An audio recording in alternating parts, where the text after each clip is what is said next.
η αφορμή. Ήταν η αμόλοφη, το σπίτι που καθότανε μόνο του, η θάλασσα που γλιστρούσε σε μια παραλία αποκλειστικά δική της και τα αρμυρίκια που φύτρωναν ανεξέλεγκτα. Ήτανε το φεγγάρι που γέμιζε μέρα με τη μέρα μέχρι που έγινε κόκκινο σαν μπάλα παγωτό και με καλούσε να το γευτώ. Και ο άνεμος που έφερνε την άμμο στα πρόσωπα, μιαν άμμο αβαρή, υγρή που χρήσιζε και κολλούσε στο δέρμα.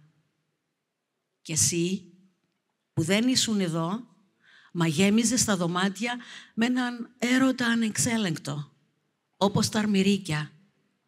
Δεν ήσουν εδώ, μα ήσουν η αφορμή.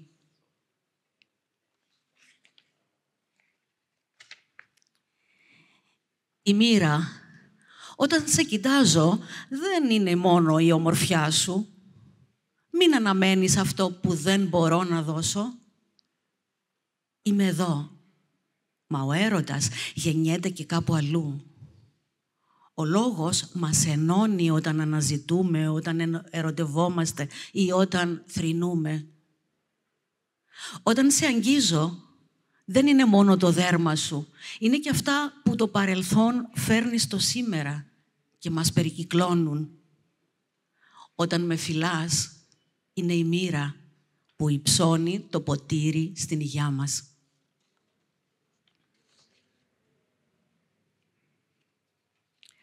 Μέρες παράξενες.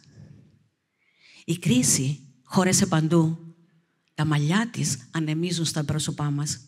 Το άρωμά της, μυρωδιά μπουρδέλου, διαπεραστικό. Κοιτάει με πάθος και αυταρέσκεια. Η κατηφορική δρόμη της κρίσης. Μπαλκόνι με θέα την κοιλάδα της κρίσης. Το οικόσιμο στην είσοδο της κρίσης. Μα η κρίση, σκέφτομαι, είναι μια αφηρημένη έννοια. Πώς θα μπορούσε να κατακτήσει τον αέρα, τα βουνά, τη θάλασσα, τον ήλιο? Πώς είναι δυνατόν όλο αυτό το ευρύχωρο φως γύρω μας να ανήκει στην κρίση? Αψηφό της προειδοποίησης.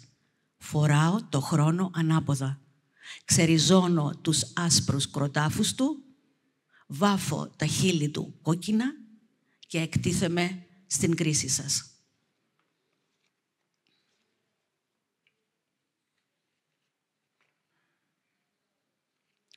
Γενέθλια μέρα. Μέσα στη νύχτα ήμουν βροχή. Γονάτισα δίπλα σε ένα τραγούδι. Μπήκα στη θάλασσα με τα πόδια στον αέρα. Τα μάτια μου, μέσα στο χρόνο, ίχνη από πράσινο βαθύ που απλώνεται στο δάσος, πάνω στα σώματα των κρυφών εραστών.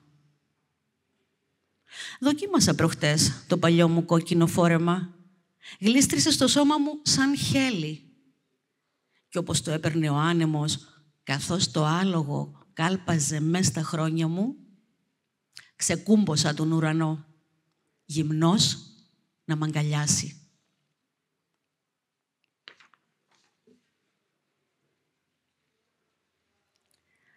Αναμνήσεις.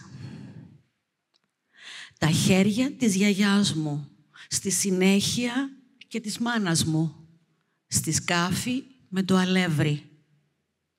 Χύνουν νερό, ελαιόλαδο, ψεκάζουν λίγο αλάτι, πασπαλίζουν μαστίχα με χλέπι, ανακατεύουν με φιδό, με αργές κινήσεις, με αργές γροθιές. Το αλεύρι τεινάσεται έξω από τη σκάφη, δημιουργώντας χιονισμένες πλαγιές στο ξύλινο τραπέζι και στα πρόσωπά τους. Ευχαριστώ.